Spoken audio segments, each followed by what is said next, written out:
Our next panel is the Aligning Campus Environments to Well-Being, and it's my pleasure to introduce Stephanie Gordon, Vice President for Professional Development of NASPA. Good morning, everyone. How are you?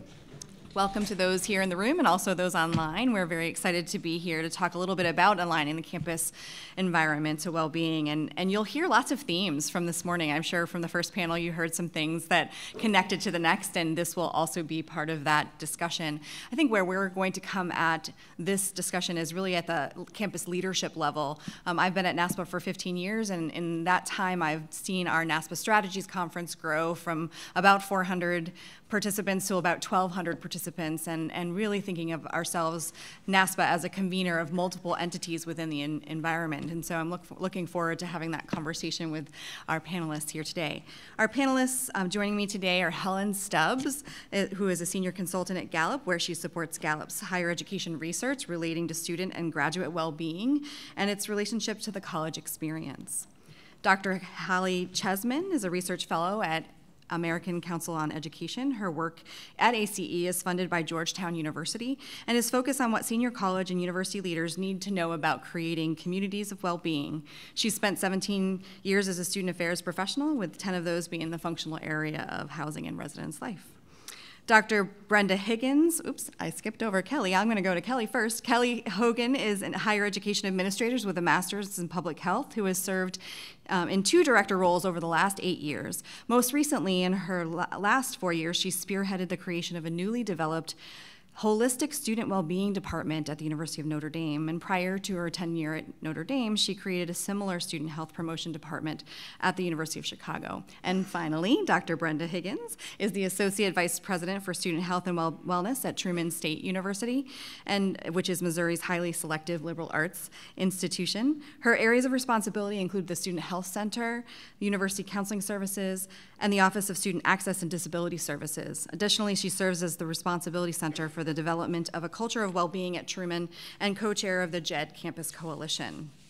So we'll start off with a really large question, talking about what are the different ways that campuses can view well-being, and how does your campus or organization view it? We'll start off with Helen. Great, thanks, Stephanie. And I love this question as the very first question, because typically this is one of the first questions I'll ask somebody from a campus, or if we're having a conversation around well-being on campus, how do they define it? What are the terms? I think language is important. We had a great question earlier, wellness versus well-being. And I similar to one of the prior panelists, used to say wellness. And even when I was thinking of it more comprehensively, not just social, emotional, physical well-being, to something more comprehensive than that, I think that it does sort of telegraph to how do other people conceptualize that. I have adopted the term well-being, and that's also the term that Gallup uses. With that, I just think that language and definitions are important. Just a little bit about Gallup and the well-being research that we have conducted. This really comes from our global examination of well-being. So in the early 2000s, we set out to develop an instrument to measure human well-being across the globe that was irrespective of country of origin and culture. And we did that work with Nobel laureates, now Nobel laureates. They hadn't won their Nobels then, but and winnowed that down to 10 central questions that speak to a person's well-being across 5 interrelated elements.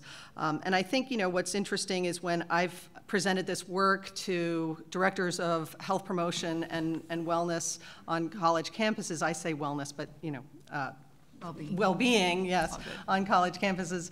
I think there's a lot of head nodding until I get to sort of one of the most principal elements. So through a factor analysis, Gallup has identified 5 elements of well-being. So social well-being, financial well-being, community well-being, physical well-being. But one that people sort of starts to get them thinking about is purpose well-being.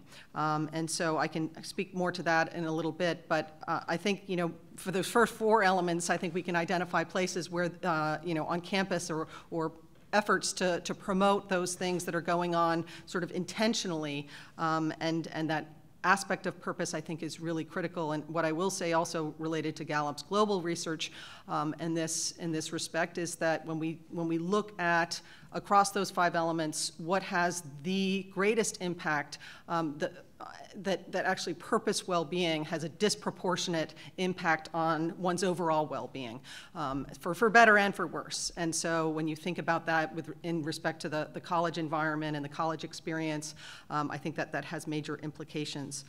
So I'll stop there and let some of my other panelists speak. Hollie? Good morning. I'm representing the American Council on Education. We are a member organization of 1,800 college and university presidents. We mainly represent college and university presidents, and we go to the Hill to lobby Congress on behalf of higher education as a whole. And I'm part of the research shop there. And a couple of years ago, about 2 years ago, ACU was approached by a friend, Jack DeGioia at Georgetown University, who's the president there. And he was talking to them about potentially starting a new position at ACE that would sort of be on the forefront of helping figure out how do we get this message of well-being to our college and university presidents and the mental health piece as well. And so they created a position, and I've stepped into that position. I've been there for about a year now, and I've been working on different efforts related to health and well-being of college and university students from a holistic lens. We're looking at it from from a equity and inclusion sort of perspective on how do we create well-being and how do we help students thrive and how do we relay that message to college and university leaders and college and university presidents about how do you as a person that's sitting at the top of the ladder actually influence and help sort of create the environments that we're all talking about here today. So for us, it's a very much a focus from a holistic perspective, much as like we've talked about here today. Good morning. So this is such an exciting question, and it applies to my Myers-Briggs high N because it's the big picture. How do we define well-being? And as a rather young profession, we still are defining this, right? That's part of what this conversation is all about.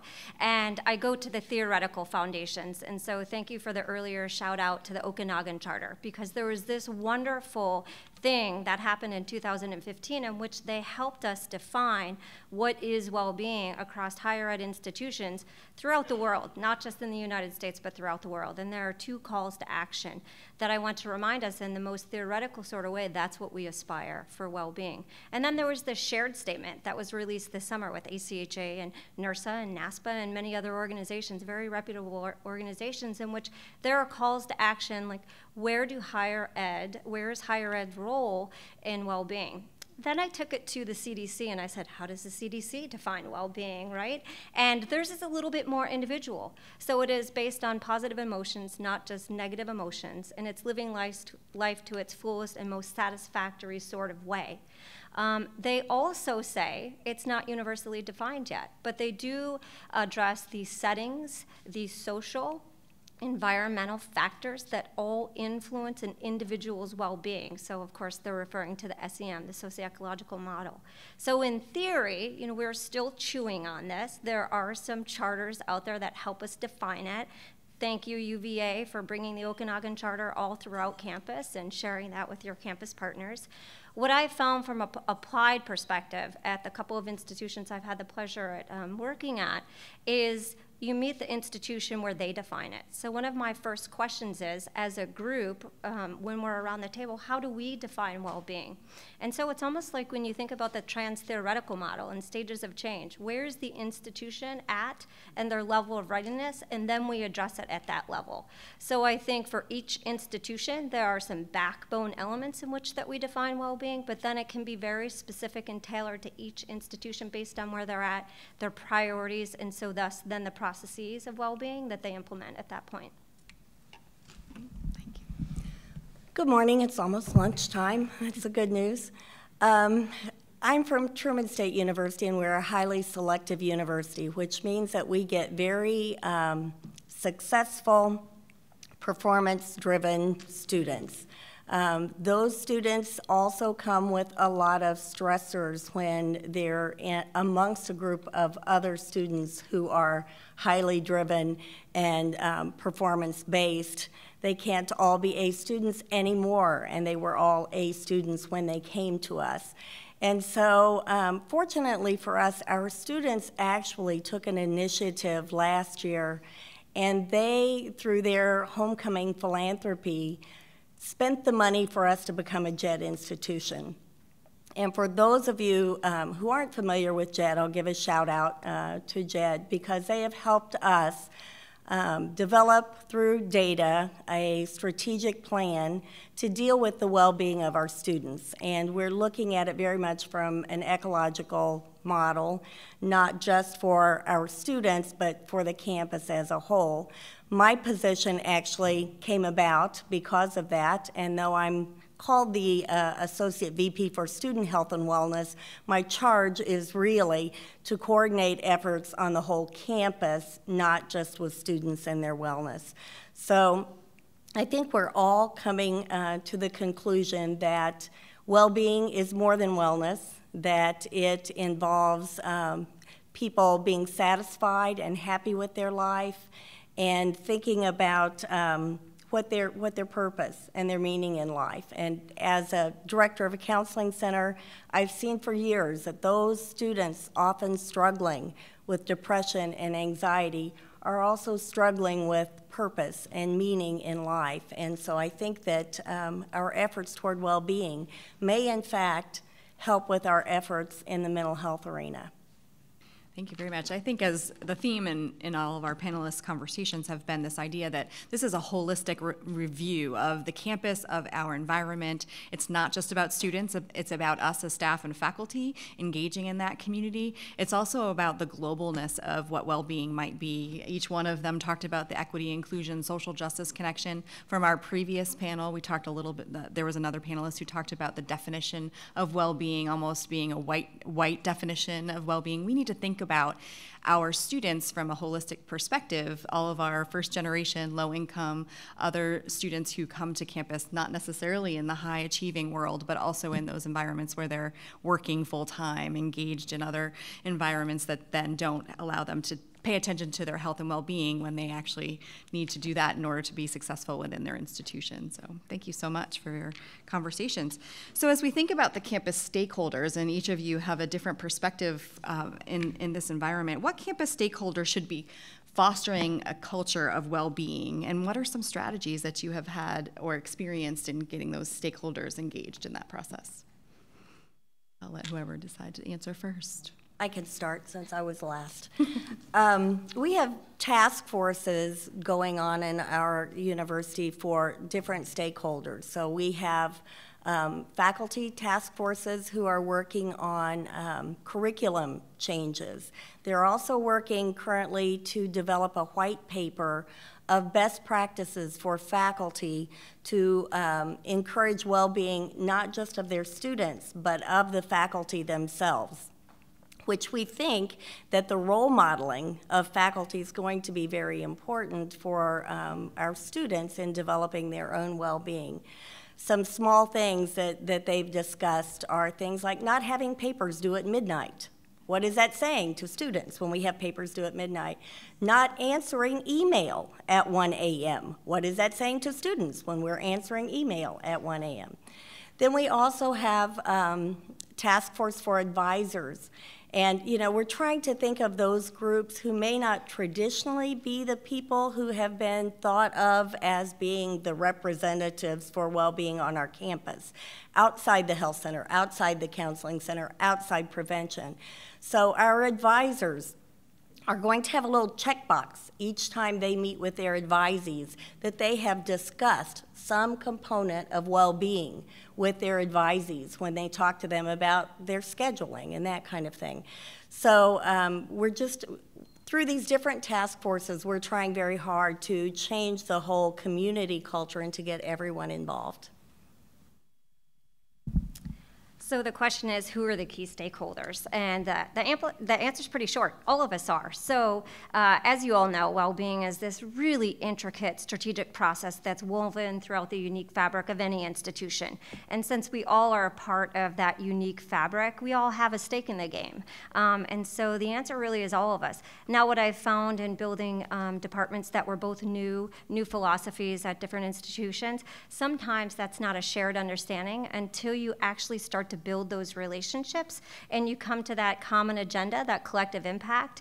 What I found at both of the institutions I've been at is data. And so if I can find specific data for those people, so whether it be Res Life or multicultural student programming or whatever it is, then they see themselves in the common agenda, the common mission of addressing well-being. And so from there, we can have that active conversation. But it has been my experience that the initial thought isn't everybody owns well-being, but one office does. But very quickly, once there's an opportunity for the conversation, people start to say, oh, this is a campus-wide approach.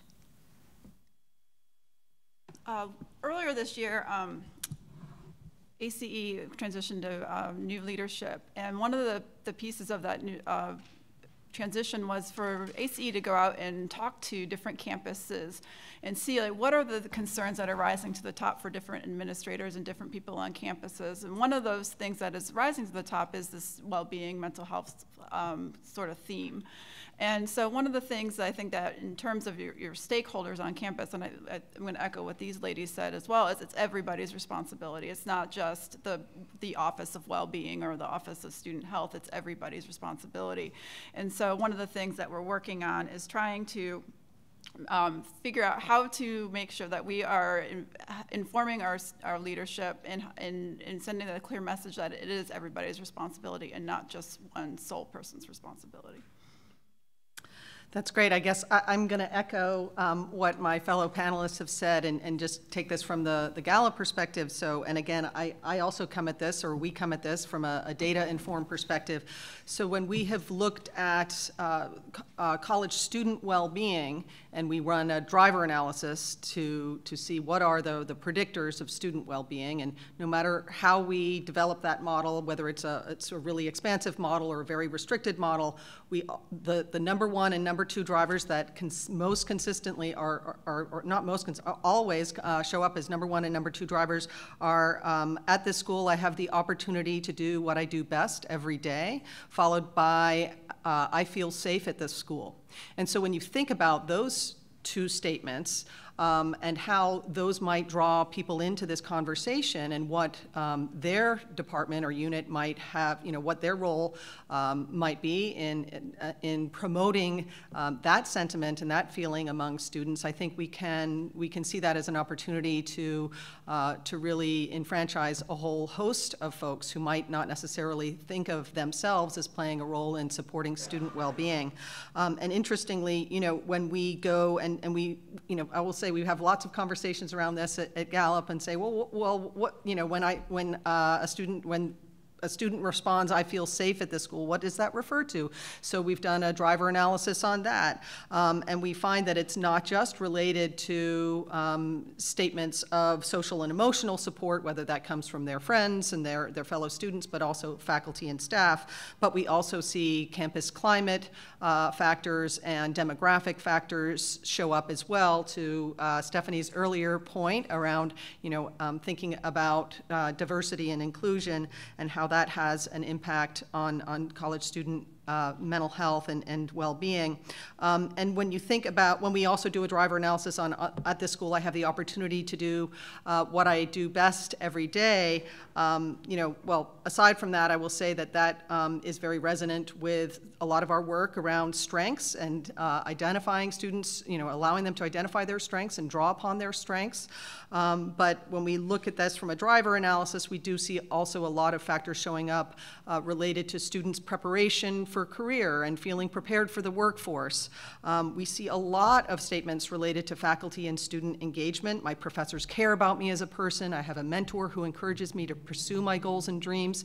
So one thing that I will say is that I think often gets overlooked, whereas folks who are coming from the student affairs side of the house may naturally sort of see themselves and their role in promoting student well-being. I think we really need to do a lot more to encourage folks on the academic side of the house to think about their role in this. Our data definitely are bearing that out, and critically important. And one last thing I guess I would say is around, the question is around partnerships, and I do think formal partnerships are really important, but I also think that just allowing folks to see their own, creating a broad understanding of each person on campus and what their role is in promoting student and a culture of well-being is important. So moving beyond the sort of formal partnerships that exist. Well, I think you've heard lots of themes here, everyone's responsibility, but I do want to focus on the fact that leadership is really important in this environment. And Hollie talked a little bit about Dr. Jack Goya, who we'll hear from in a little bit, but also around our faculty and staff. Our students don't know the difference between a staff member and a faculty member. Well-being is about a human issue. It's not just a student affairs issue. And so how we can engage with the entire academic community and helping people define their own personal well-being will help to emulate and help students see that as part of their experience within the college environment. So those are a couple of really key points I think I've heard from y'all and here as we go forward. So some campuses have some physical structures or departments that are connected to well-being. In your opinion, do you think these positions and offices dedicated to well-being assist in creating campus culture or hinder it? Why or why not? I think it's a double-edged sword. It can go either way. I think having such an office is symbolic of the importance on your campus, and so I would never say one shouldn't have it. The downside is that sometimes when you do have an office for campus well-being, individuals on the campus assume that that office is responsible for the well-being on campus.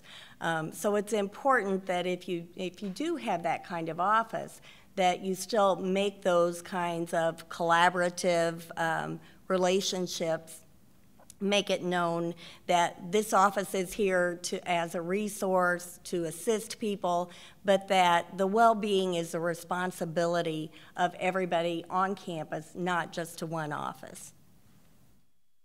I would definitely agree with that. I think that the Center for Well-Being is they plant the seeds, and it's the campus's responsibility to water them. Otherwise, nothing's going to grow. And so it's really important that that even if there is an office of campus well-being, that there is a concerted effort to continue to foster and grow from all stakeholders in the community. And that's obviously much easier said than done. When I saw this question, I guess the thing that comes to mind for me is thinking about promoting well-being as akin to diversity and inclusivity efforts on campus, where there may be a person who is identified as sort of like the chief champion of those efforts, but by no means does that mean that they are the person who is strictly, solely responsible for promoting diversity and inclusivity, right? So it goes, I say it's a yes and. Yes, we need centers for health promotion and well-being to support the healthy behaviors and things that we know that are associated with resilience and well-being. But I think that it is also reflected and I would say it goes down to strategic plans. How is that reflected in not just the institutional but divisional and unit level strategic plans, just as many campuses have done with diversity and inclusion. Kelly? So no surprise, I would say yes, there should be an office of health promotion.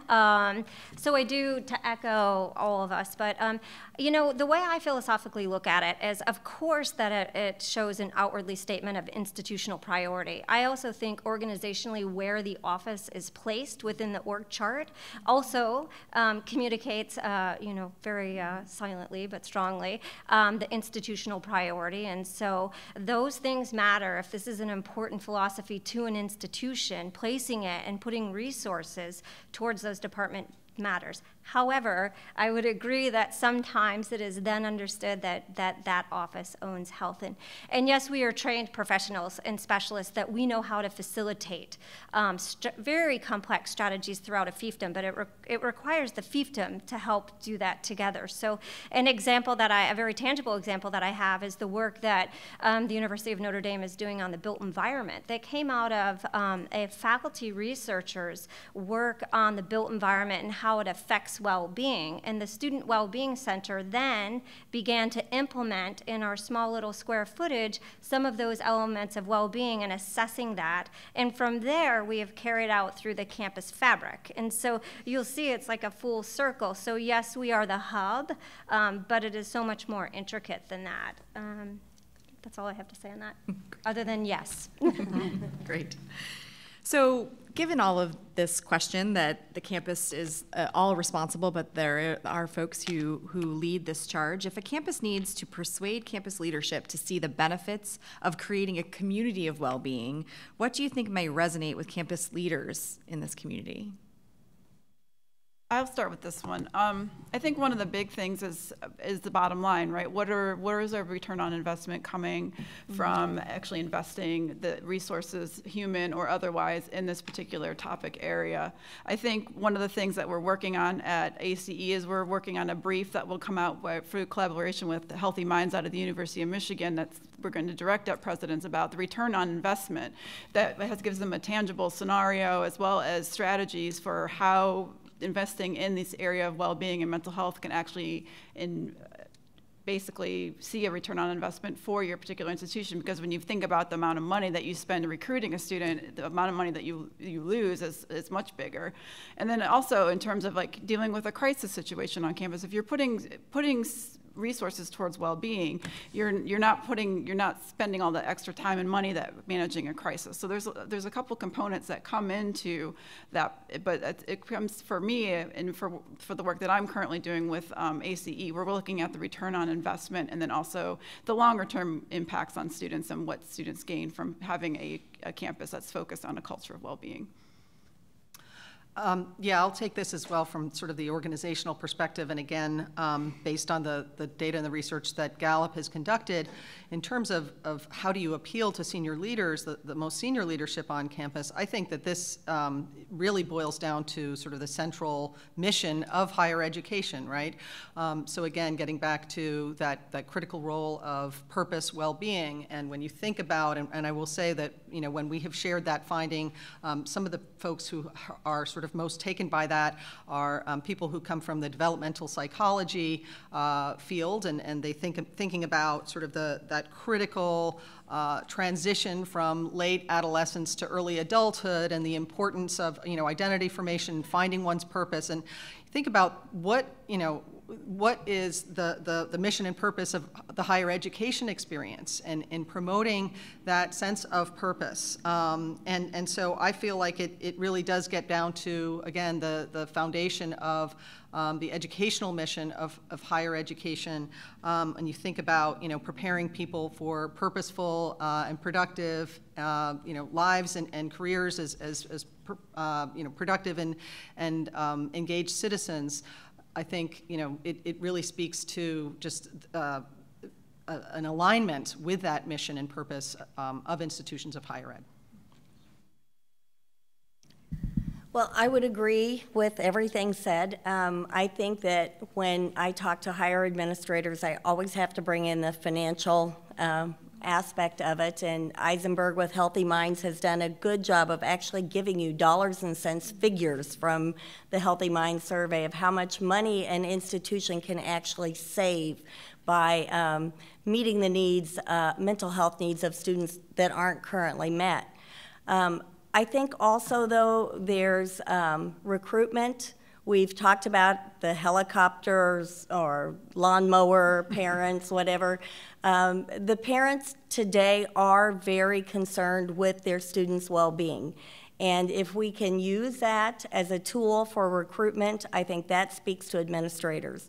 I think that we also know that students who have positive well-being are more likely to persist, they're more likely to graduate, and they're more likely to be successful in their chosen careers, which then results in people being more likely to contribute to the university after graduation.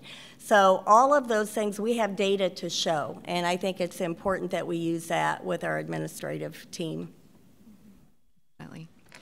Well, I'll speak from the NASPA perspective in the context of looking at our Vice President for Student Affairs and all of their roles and responsibilities. And I would say that mental health, well-being, and overall purpose for students is high on the list when we do our VP for Student Affairs census every year.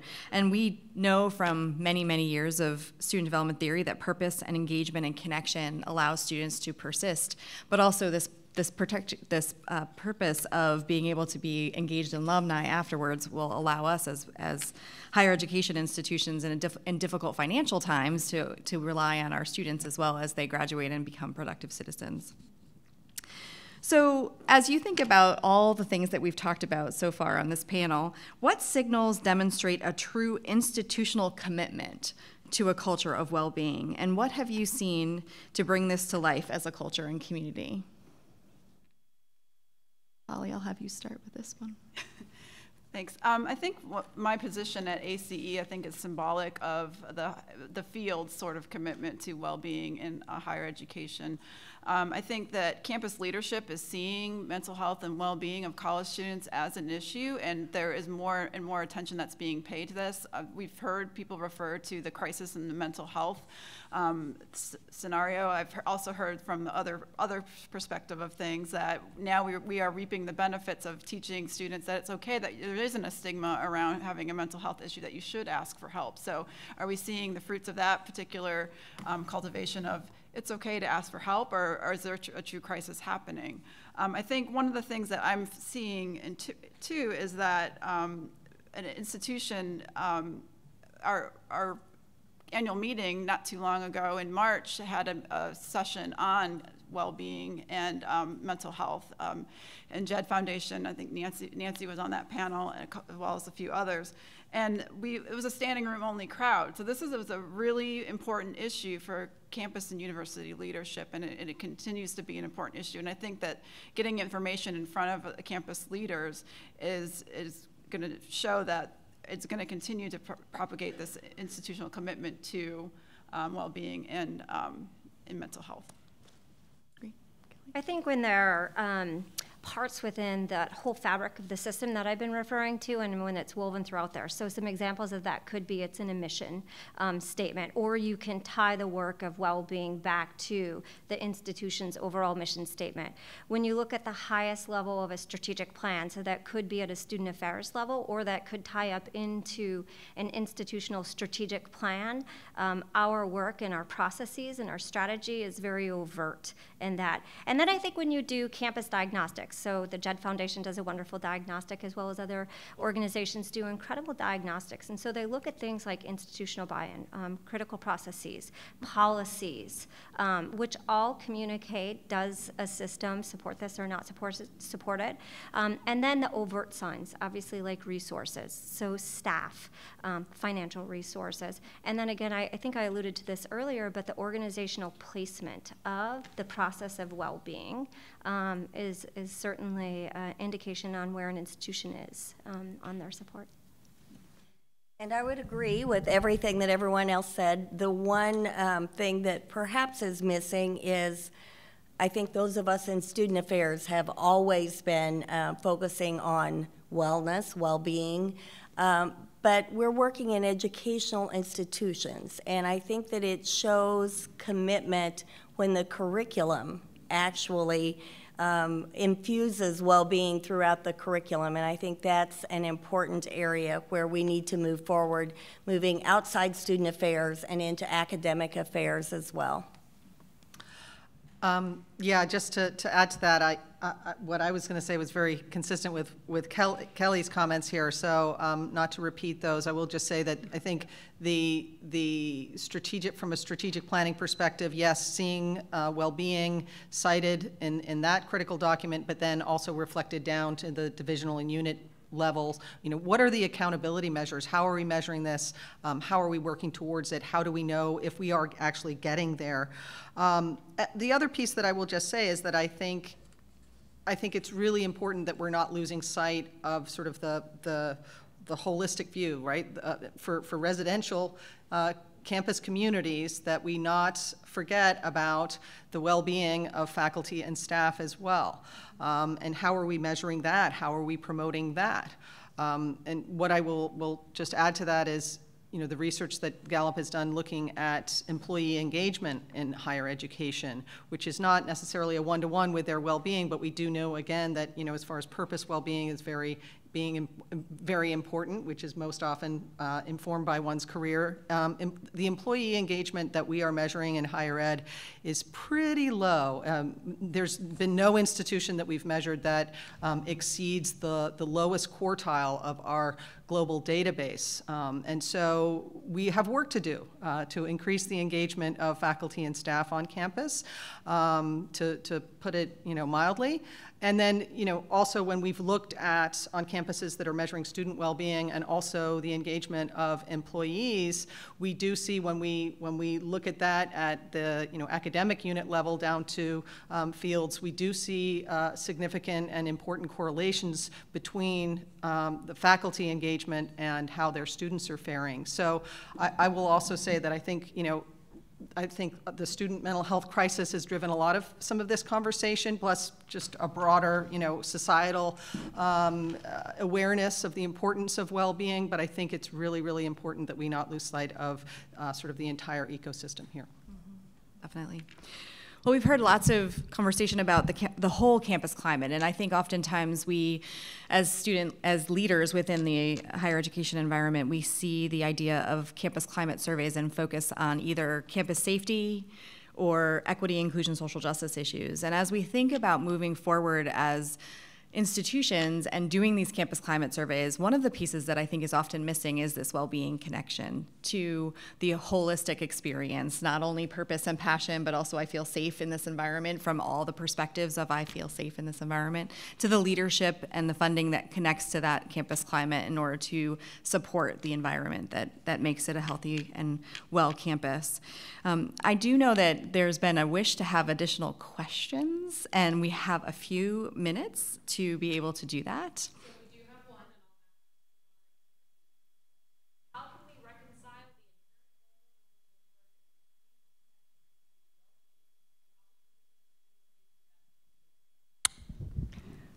I have to repeat that very long question.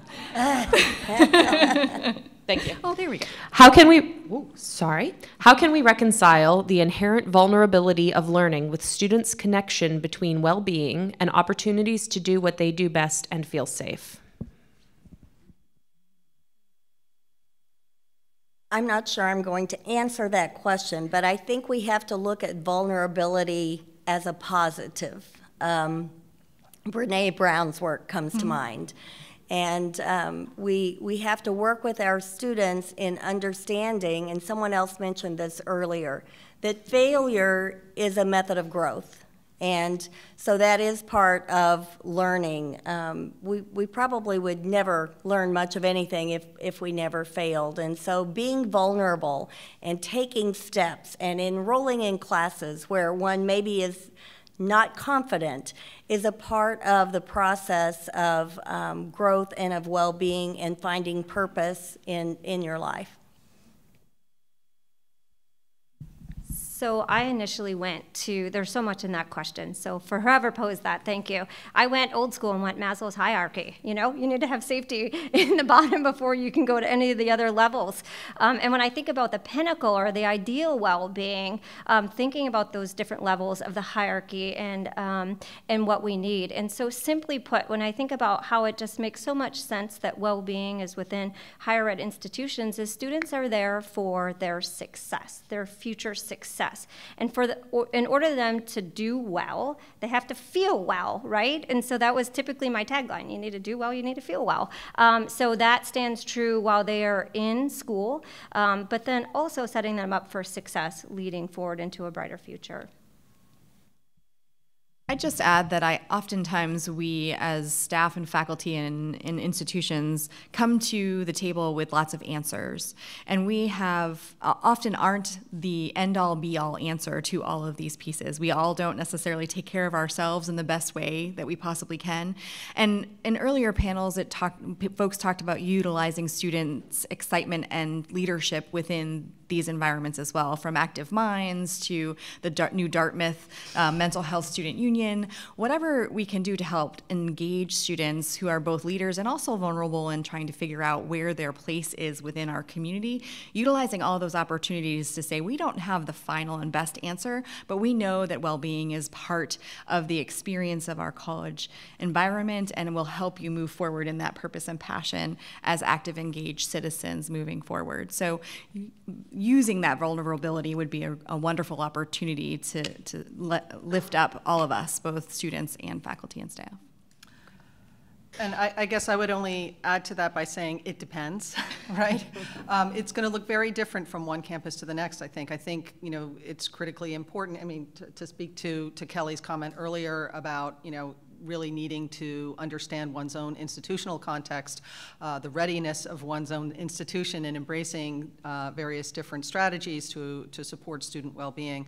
But it also ultimately has to be data informed. So start by collecting the data to find out, you know, what are those pressure points of inflection that you can draw upon to really promote student well-being. I think there might be another question. Do you have strategies for helping normalize failure for students and for faculty and staff? I think one of the earlier panelists gave a good example, and that might be for faculty or staff to step out, be vulnerable, try new things, and to say to your students, this may or may not work, but we're going to try it. And then let them see how you deal with failure, because I can guarantee if you're trying new things, you will have some failures along the way. So that, I think, is probably the best thing, is to role model that. Mm-hmm. There's a lot of words in the tech community on bringing people together to engage in a scrum and talk about how people bring ideas to the table and no idea is a bad idea. I think that's a philosophy that we have to bring to the classroom, bring to the co-curricular environment to say you are learning at every moment in your life, and so how can you celebrate the failures as learning opportunities? I think those are some of the opportunities that we could really model and emulate in our work as well. Can you talk about strategic partnerships with organizations, businesses, and individuals outside of campus, such as bars, convenience stores, restaurants, and others? Anyone have some specific examples? So this goes back to the socio-ecological model. Obviously, the layers of how we influence change, the individual, the community, and then the larger environment. So an applied experience that I've had the great fortune to be a part of is a Healthy Campus Coalition, which is 40-plus deep key stakeholders. And within that group, of course, there are people on the academic side of the house and the student affairs side of the house, and a pretty nice girth of students represented. But then also there are a couple of community members who are there. Now, they are there from the lens of substance influence within the community, and I think in the long work that's been done with alcohol and that community fabric, that is an easy connection, or easier connection than some of these others, but I think there's definitely some good templates that are out there of town-gown relationships and community partnerships. Many, many, many years ago, I heard a presentation, Bloomington Normal, and the work that they've done with that town gown related to alcohol. And so I don't know if Nikki Brower, if you can point people into that direction of what that looks like, but she is here, and it was a great template of how you can work with those community members. So thank you for that question, because obviously that is an integral part of a successful system on how we influence change or support well-being. I think that also thinking about that community relationship, there are often funds available in town-gown relationships and community engagement, and thinking about how you bring students along in that healthy, well-being mindset. Prior to coming to NASPA, I worked at Colgate University, where there was a horrific car accident years and years ago, and the campus as well worked very closely with the community to develop opportunities to both bring students downtown in an area where they would be entrepreneurs within the community rather than just downtown to the bars where they would go and drink. And then also worked with the community around transportation in order to get students out of their cars in order to come back up to campus after engaging in activities downtown. So there are lots of smaller campus relationships also with small towns and communities, as well as some state coalitions such as the CADE Coalition in Colorado and some state coalitions in Illinois, et cetera. So making sure that you seek out those opportunities, because there are sometimes grants and funds available in order to engage in those prevention activities. Any questions from anyone in the room? Okay, we have one more from online. Do you have any strategies for engaging your Board of Regents or Trustees to enlighten them on some of these issues that students are facing?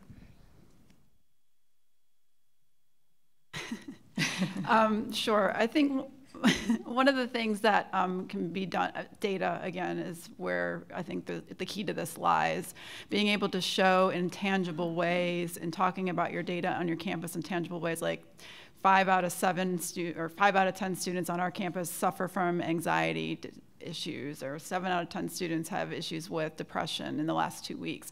Being able to sort of put the data into tangible, bite-sized pieces that the board can look at is one of the strategies that I have, and I'm sure, do you all have some as well?